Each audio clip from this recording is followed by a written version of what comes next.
Bapak Indonesia, namun di meja belakang sana ada 500-an orang yang hadir secara offline di sini dan sekitar 370 orang yang hadir secara online. Bapak Menko, dari pagi kita sudah mendengarkan banyak sekali arahan-arahan dari beberapa menteri, ya, Menteri Bappenas, Menteri KKP, Menteri Sandiaga Uno, dan yang lain-lain ya, Pak Menko Perekonomian juga. Dan sore ini kami ingin mendengarkan pembekalan langsung dari Pak Menko yang mungkin kami akan awali seperti yang sering kita baca di media, Pak, bahwa ekonomi global terjadi perlambatan yang cukup signifikan. Namun di sisi lain justru Indonesia yang pada saat ini tumbuh semakin baik ya, cukup kuat pertumbuhannya. Dan ini salah satunya kalau kami dengar itu di samping permintaan domestik juga meningkat, tapi juga yang penting itu adalah iklim investasi yang prospek bisnis yang semakin baik. Dan kemarin pada waktu kami menghadap Bapak memberikan message yang sangat baik ya setelah G20. Oleh karena itu kami bersama dengan teman-teman para insinyur ingin mendengarkan langsung dari Bapak. Kira-kira apa yang terjadi di Indonesia dan apa harapan-harapan yang ada di pemerintah yang harus kami lakukan, Pak. Kami persilakan, Pak Menko. Terima kasih. Assalamualaikum warahmatullahi wabarakatuh. Salam dari saya untuk semua teman-teman yang hadir dalam pertemuan ini. Kita semua sudah tahu mengenai visi Indonesia 2045, sebuah misi untuk mewujudkan tingkat kesejahteraan rakyat Indonesia yang lebih baik dan sumber daya manusia yang lebih tinggi. Nah, ekonomi Indonesia dapat menjadi negara maju atau juga sebelumnya mungkin keluar dari middle income trap. Nah, saya ini ada di Kenya. Kemarin saya selama 3 hari ada di Davos, dan kemudian sebelumnya saya ada di Abu Dhabi. Saya ingin menceritakan pada Anda semua kemarin khususnya di Davos bahwa saya menjadi panelis dan menjadi pembicara banyak sekali selama 3 hari di Davos. Permintaan untuk mendengarkan bagaimana apa sih yang terjadi di Indonesia begitu hebat. Kira-kira begitu, Pak. Dan saya juga surprise sekali karena saya ke Davos sudah 5 kali. Tapi ini yang baru sekali saya rasakan betapa dari Davos ini yang begitu antusias mendengar Indonesia. Dan saya memberikan penjelasan Bapak Ibu sekalian bahwa ada 4 pilar ekonomi Indonesia. Yang pertama adalah sebenarnya downstream industry. Downstream industry itu yang membuat pertumbuhan kita menjadi istimewa. Kita resilient terhadap masalah-masalah hari ini. Sehingga dengan demikian kita bisa masih cukup. Saya beri contoh, salah satu kami nikel ore. Yang dulu kami ekspor tahun 2015 1,5 miliar dolar, 1,2 miliar dolar.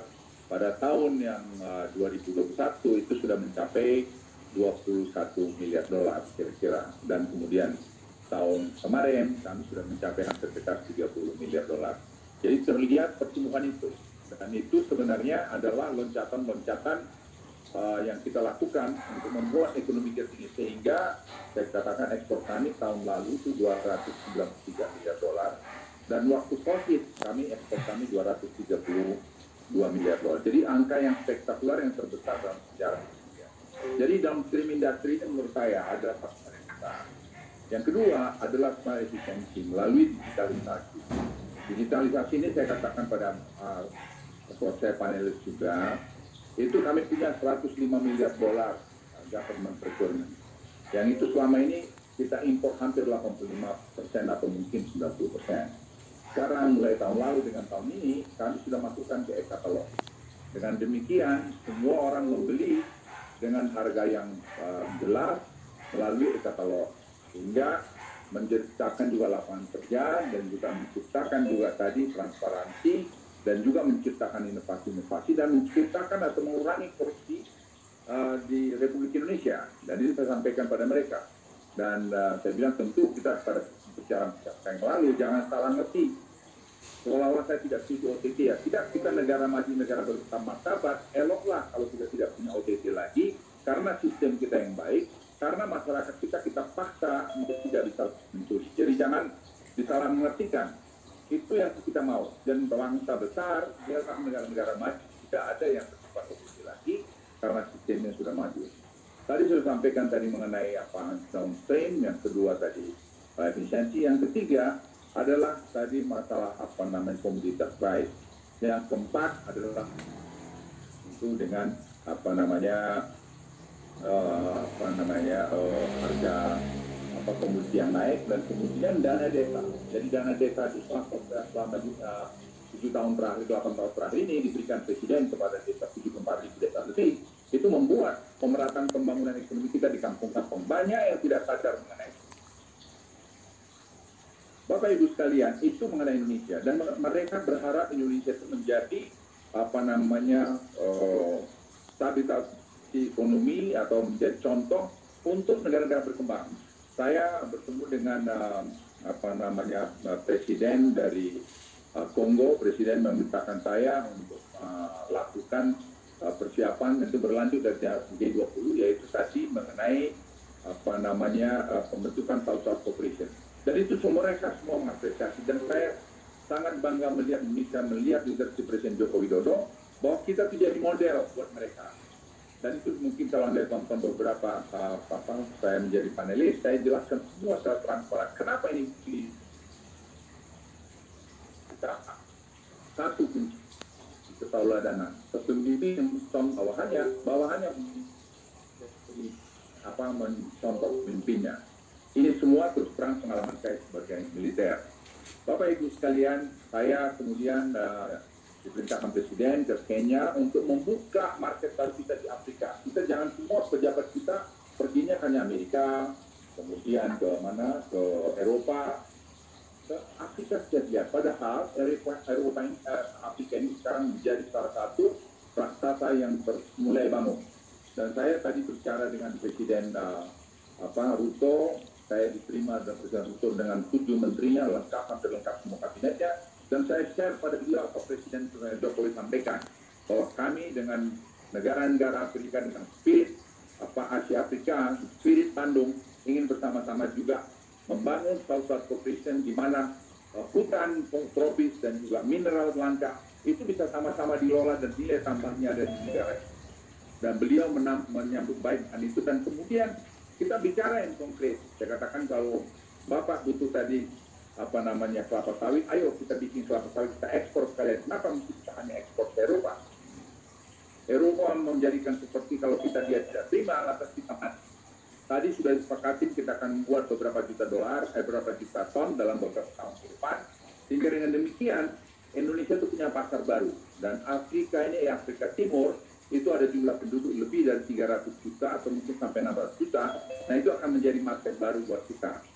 Teman-teman semua, para peserta rapat yang saya hormati, KTT G20 tadi kemarin itu menjadi tetap pasti pembicaraan. Kenapa Indonesia bisa mengeluarkan leaders declaration, padahal keadaan banyak susah. Semua kembali kepada leadership dan semua kembali kerja sama tim. Timur kita luar biasa bagus, dan saya berharap juga di organisasi insinyur kita ini juga membangun timur yang membangun tadi kebersamaan sama-sama. Jangan kita saling merendahkan. Orang yang merendahkan orang lain itu adalah orang yang sangat kuat. Jadi Bapak Ibu sekalian, saya harap ayo kita bantu pemerintah. Kita punya berbeda, tetapi kita harus satu untuk NKRI yang kita cintai ini. Saya sekali memberikan pesan buat Anda sebagai seorang teman, sebagai seorang sesama anak bangsa. Dan kalau saya boleh bilang, mungkin saya termasuk juga yang senior di antara Anda sekalian dengan umur saya segini, tapi kita jangan pernah berhenti berkarya. Berkaryalah untuk Indonesia, bukan hanya jadi presiden, wakil presiden, menteri saja bisa berkarya. apa saja posisi kita bisa berkarya untuk Indonesia yang kita lakukan ini, yang Indonesia yang kita miliki ini. Saya berkali-kali selama 3 hari di World Economic Forum mengatakan tidak ada satu negara pun di dunia yang bisa mendikte Indonesia.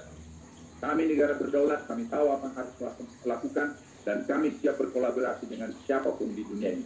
Itu pun yang saya sampaikan tadi pada Presiden Ruto, dan itu sangat memberikan semangat yang sama, dan beliau juga menyambut ini dan menyampaikan salam hormat kepada Presiden Joko Widodo, dan beliau ingin Presiden Indonesia, dan beliau juga mengundang Presiden Joko Widodo, dan beliau ingin melakukan kerjasama South-South Cooperation dalam hutan tropis dan juga dalam aneka critical mineral. Itu saja teman-teman sekalian, Bapak Ibu sekalian, mudah-mudahan apa yang saya sampaikan ini dapat menjadi masukan kepada Anda sekalian yang sudah melakukan pertemuan ini. Biarlah PII menjadi satu juga pilar daripada persatuan bangsa ini. Kita jangan selalu membicarakan perbedaan. Mari kita bicarakan persatuan, dan mari kita bekerja sama, dan mari kita saling mendukung untuk negara yang kita cintai yang berdasarkan Pancasila dan Undang-Undang 45 ini. Sekian dari saya. Kali merdeka, kita tetap merdeka. Salam dari Kenya. Terima kasih. Wassalamualaikum warahmatullahi wabarakatuh. Terima kasih Pak Menko. Mohon izin kalau diperkenankan beberapa menit Pak, karena ada beberapa ketua umum kami Pak, ketua umum PII ingin menyampaikan laporan sedikit. Dan apabila nanti masih diperkenankan, ada beberapa pertanyaan yang ingin disampaikan oleh teman-teman insinyur Pak. Silakan. Silakan Pak, silakan. Baik, terima kasih Pak Menko. Saya Danis, Bapak, Ketua Umum Persatuan Insinyur Indonesia, ingin melaporkan satu hal, ada beberapa hal. Bapak, bahwa pada saat ini kami, PII, itu dalam lingkungan ASEAN adalah sebagai Presiden ASEAN Federation Engineer Association Organization, di mana nanti pada akhir tahun ini kami akan mengadakan pertemuan se-ASEAN, Pak. Jadi sebagai presidensi untuk engineer seluruh ASEAN. Nah, ini kami mohon arahan untuk hal ini. Kedua, dalam konteks kerjasama regional, Bapak, pada saat G20 kami mengadakan pertemuan para engineer seluruh G20, Bapak, yang bersifat online dan offline, yang menghasilkan suatu platform kerjasama yang kami susun yang disebut G20, Pak. Nah, ini yang perlu dalam rangka meningkatkan kerjasama seperti yang sesuai beberapa tema G20, Pak, dalam bidang digitalisasi dan juga misalnya food security. Pada intinya bagaimana membangun kerjasama antara para engineer dari negara-negara G20. Untuk ini, Pak, sebagai antisipasi kami sedang berkomunikasi dengan para engineer di India, dan juga sekaligus nanti kami mendapat dukungan dari teman-teman engineer se-ASEAN. Untuk itu barangkali mohon arahan Pak Menteri dalam rangka hal ini, seperti yang Pak Menteri sampaikan, bagaimana kami mengembangkan kerjasama secara regional dan juga antar negara-negara yang ada di ASEAN maupun di G20. Demikian Pak Menko, terima kasih. Terima kasih, saya bisa langsung merespon. Tadi misalnya saya diberi oleh Presiden Ruto, mereka tuh membangun infrastruktur supaya Indonesia, dan mereka membutuhkan banyak sekali bantuan-bantuan. Saya pikir kita bisa main di sana. Yang kedua, yang paling penting juga, selama saya di Davos, hampir tidak ada yang bilang bahwa Indonesia itu negara yang hebat. Ada dua negara mereka sebut, satu India dan kedua Indonesia. Jadi Indonesia dan India ini mereka bilang negara yang rising star begitu. Nah, kemarin di Davos, Presiden Prime Minister Modi juga mengirim tim untuk bertemu dengan kami bagaimana mempersiapkan G20 di India, belajar dari G20 di Bali. Dan saya lihat semua Bapak Ibu sekalian, mereka butuh Anda, butuh insinyur-insinyur yang bisa membantu pembangunan mereka. Dan saya sampaikan, sepanjang sejarah Republik Indonesia, pembangunan infrastruktur paling hebat, paling banyak dan segala macam itu di Indonesia. Dilakukan siapa? Hampir semua anak bangsa. Jadi insinyur dari Indonesia. Tadi Presiden Ruto juga mengundang, kalau bisa juga dalam pembangunan infrastruktur di di Afrika ini itu bisa ikut.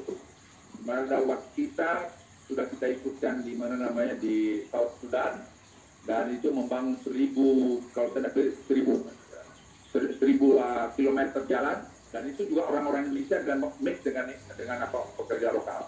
Jadi saya berharap Anda Persatuan Insinyur Indonesia ini harus betul tunjukkan, kita ini bukan bangsa yang ecek-ecek, kita ini bangsa yang hebat, bangsa yang sudah kita buktikan bahwa bangsa ini bangsa yang hebat. Itu aja dari saya. Terima kasih. Baik Pak Menko, terima kasih. Mohon dukungan Pak agar E20 itu juga bisa lanjut di G20 di India, Pak Menko. Demikian Pak Menko. Bisa, saya akan ngomong. Mereka mengundang saya ke India juga. Terima kasih Pak Menko. Mungkin kalau diizinkan 1-2 pertanyaan Pak.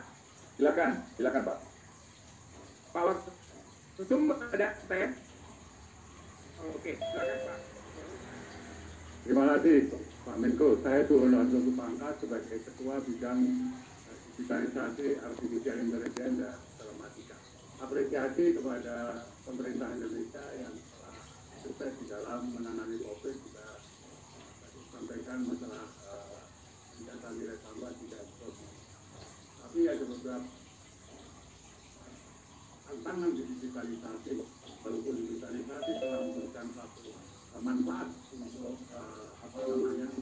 transparansi, tapi ada tantangan bahwa ada yang memperkirakan bahwa lapangan pekerjaan di Indonesia akan hilang 3 juta pada tahun 2030, tetapi akan muncul kemungkinan dari McKinsey. Sehingga bagaimana kira-kira pemerintah mendikapi itu? Sehingga apalagi sekarang ini banyak OpenAI, kita tanya kepada OpenAI langsung terjawab begitu ya. Kemudian robot-robot telah menggantikan seperti itu. Nah, ini tentu saja akan berikan suatu tantangan buat engineer kita, dan juga policy-policy apa terhadap kompetensi kita yang sebetulnya masih rendah. Banyak SMK, banyak yang masih level SMA, dan seterusnya. Yang kedua TKDN sebetulnya Pak. Untuk IKN ini bagaimana pemerintah untuk menyikapi bagaimana lokal konten bisa kita tingkatkan. Terima kasih. Tadi mengenai digitalisasi tekstan, Anda benar sekali. Itu memang menjadi tantangan kita. Tapi jangan lupa, dengan sekarang e-katalog, saya ulangi, e-katalog ini, di mana semua government procurement itu akan melalui e-katalog. Itu setiap 400 triliun, itu akan menciptakan 2 juta lapangan kerja. Tepatnya 1.900.000 lapangan kerja.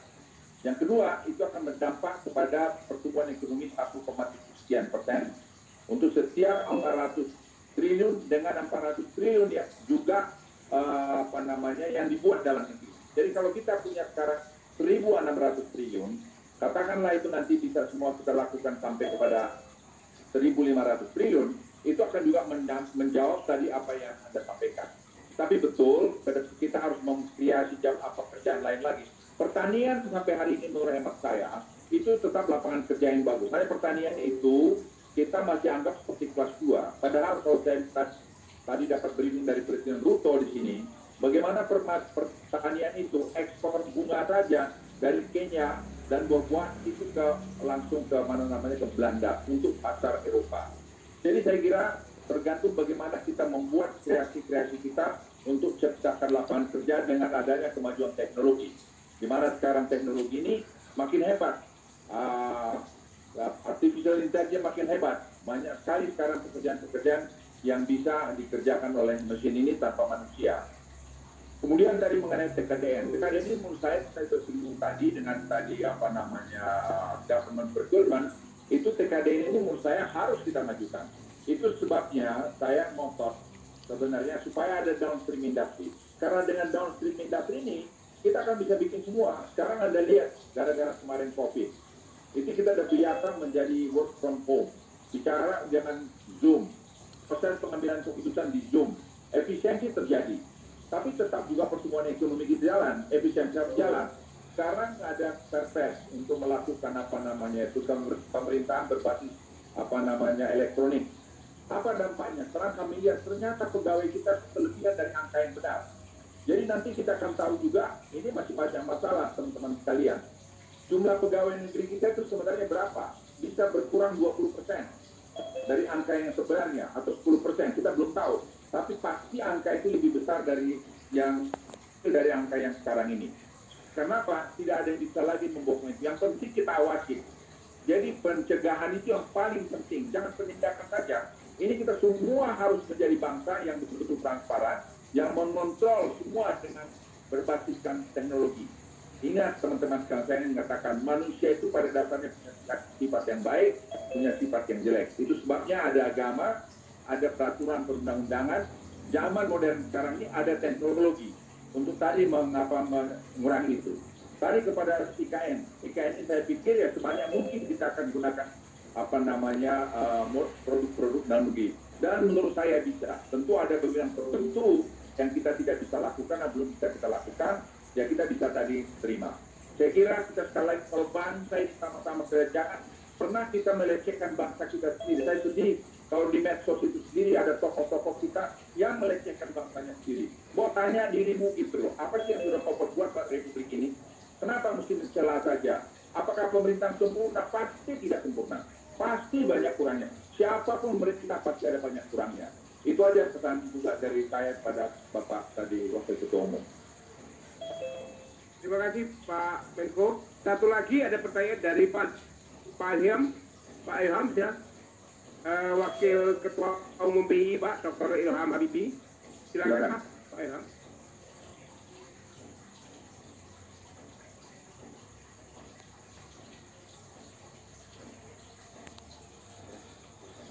Sore Pak Luhut dari Sore Pak Imam. Ya, Nairobi kayaknya ya, di Nairobi ya. Baik, terima kasih Pak atas kesempatan yang diberikan. Pak Luhut sudah menduga saya mau tanya apa sebetulnya kita sebagai ini bisa perbuat dari apa yang diperjuangkan oleh Pak Luhut selama G20 ini, yaitu adalah Just Energy Transition Partnership. Itu adalah terkait dengan renewable energy, jadi bukan saja pembangkit listrik terkait, tapi juga mungkin gridnya atau juga gimana kita redesign industri yang akan menurun, akan berkurang, itu kan itu ada namanya just itu. Nah, kita sudah ada komitmen dari G7 untuk $20 miliar. Itu proyek-proyek kalau kita lihat dalam waktu setengah tahun setelah dibentuk sekretariat. Jadi tidak banyak waktu lagi, mungkin dalam tahun ini kita harus sudah tuntas. Jadi kita harus alat tersebut. Tapi apa yang kita bisa kontribusikan dalam hal itu, Pak? Karena itu saya kira amat penting buat negara kita, dan kita sebagai insinyur, karena ini banyak sekali masalah-masalah yang memang kita sudah haus ya. Turun tangan di situ untuk menyelesaikannya. Jadi mohon masukan arahan dari Pak Luhut apa yang kita bisa perbuat bagi TI. Terima kasih, Pak. Terima kasih Pak Ilham. Saya langsung nih, Pak Ilham ini orang hebat ya, anaknya pun hebat ya. Anaknya juga kebetulan dari tempat saya, luar biasa. Dan Nadia itu banyak sekali Pak Ilham yang membuat report-report, kajian-kajian yang sekarang kita kerjakan. Jadi Anda atau Pak Habibie mungkin kalau bisa masih melihat, dia akan bangga bahwa dia bisa kontribusi pada negeri ini dengan sangat jelas. Menyangkut renewable energy, kemarin di Davos kami bertemu dengan John Kerry. Dan saya katakan sama John Kerry, oke, kita ini jangan hanya bicara. Sekarang kami kasih langsung pilot project. Apa pilot project? Saya bilang, kamu harus melihat Indonesia itu tidak bisa kontinen. Indonesia itu negara kepulauan. Jadi kelebihan energi di Jawa dan Sumatera tidak serta-merta itu terlebih juga di Sulawesi, di Kalimantan. Tidak bisa begitu. Nah sekarang kita inilah, kami punya 437 gigawatt renewable energy potential. Kita bikin aja satu proyek, yaitu di Sulawesi. Apa itu? Integrated grid di Sulawesi. Kita kira-kira ada 11 gigawatt dari mulai hydropower, solar panel, geothermal, kemudian wind di Sulawesi. Itu kalau terintegrasi tadi dia punya grid, maka itu bisa kita hadirkan kemana-mana, sehingga kita akan mengurangi tadi pembangunan coal fire.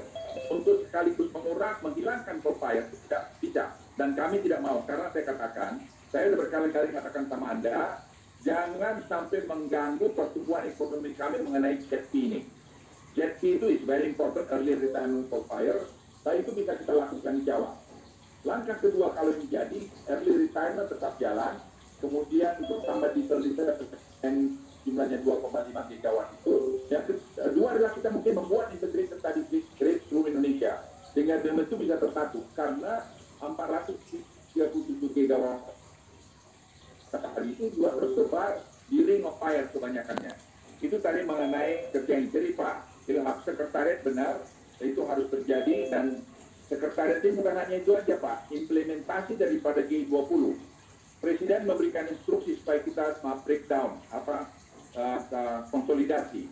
Saya ingin laporkan pada Bapak Ibu sekalian, dari laporan yang saya laporkan pada Presiden, dari hasil G20 tadi ada 71 miliar dolar bilateral, berbagai macam proyek, 140 proyek yang harus kita tindak lanjuti, itu satu.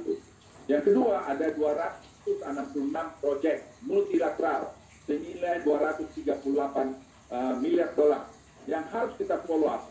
Jadi Bapak Ibu sekalian, sangat banyak sekali. Dan banyak yang tidak paham, Presiden kaget, saya bilang Pak, Presiden kaget, Pak, saya pun kaget Pak. Kenapa? Begitu besar outcome dari G20, dan kemarin saya laporkan di Davos, saya bilang, hey, ladies and gentlemen, you look at this size of the outcome of the G20. So to prove it, yang dulu kalian pessimistic to look at Indonesia as a G20 organizing, now we prove it that we can make it. Dan mereka memuji ini G20 kita paling hebat yang pernah ada. Bapak Ibu sekalian, apa kita nggak mau? Saya saja terharu Pak. Saya katakan ini kerjasama tim yang luar biasa di bawah leadership Presiden Joko Widodo. Tidak ada yang lain daripada itu. Kenapa? Kita kompak Pak. Jadi kepada Pak Ilham tadi, kami juga sekarang kemarin saya titip pesan. Itu license 235 misalnya pesawat. Harus semua kita dapat. Kenapa? Kenapa kita mesti pakai ATR di Indonesia? Kenapa dia sudah produksi saja 235 di Indonesia? Kenapa? Kita semua tidak kompak Pak. Tidak, drive kita sudah jelas. Kita ragu-ragu. 235 dirgantara Indonesia Pak Habibie sudah buat. Kita hidupin lagi. Kita teruskan jalankan. Kan kebutuhan pesawat kecil banyak. 219 misalnya. Kenapa tidak itu kita buat? Kita wajibkan membelikan. Kemarin saya sudah bicara dengan Indonesia. Saya kembali nanti ke Jakarta. Saya sudah minta mereka list down berapa yang dari provinsi yang kabupaten yang membutuhkan ini. Kita anggarkan. Itu tadi mengenai lokal konten lagi. Jadi Pak Ilham, banyak sekali yang harus kita lakukan, kita perbaiki ke depan ini. Dan renewable energy kita cukup besar. Yang saya selalu mengimbau, ayolah kita jangan berpolitik untuk menghadapi ini. Nah, mau berpartai, mau berkompetisi silakan. Tapi ingat, saya titip sekali. Tidak jadi presiden, wakil presiden atau menteri saja pada republik. Banyak tempat untuk kita bisa mengabdi, berkarya dengan hati. Kita bekerja dengan hati Bapak Ibu sekalian. Karena dengan demikian akan mengurangi friksi kita. Dengan demikian kita akan mengurangi saling menjelekkan atau saling mengkritik yang tidak benar. Kritiklah dengan benar. Masukan-masukan seperti ini saya sangat apresiasi sekali. Saya kira Bapak Ibu sekalian, itu dari saya. Mudah-mudahan apa yang saya sampaikan ini bisa bermanfaat. Saya harus pergi juga karena sudah ada janji lagi tadi dengan pejabat tinggi di Kenya. Terima kasih. Terima kasih Pak Menko. Terima kasih. Salam sehat. Ya. Mudah-mudahan sukses Pak perjalanan Bapak. Terima kasih Pak. Salam dari seluruh engineer Indonesia Pak. Terima kasih. Salam hormat dan doanya dari teman-teman. Kamera dibalik tolong supaya Bapak melihat. Terima kasih, saya lihat semua. Saya lihat Pak Ketua. Ya, terima kasih Pak. Terima kasih Pak. Terima kasih Pak Lut. Terima kasih. Sampai ketemu. Selamat siang Pak. Ya. Siang.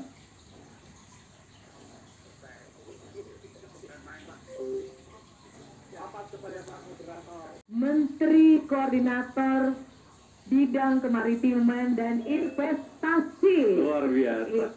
Baik, dan tentunya di sesi malam hari ini kembali kami mengucapkan selamat datang kembali kepada Ibu di Ballroom Hotel Novotel Kota Balikpapan, dan kita masih menyisakan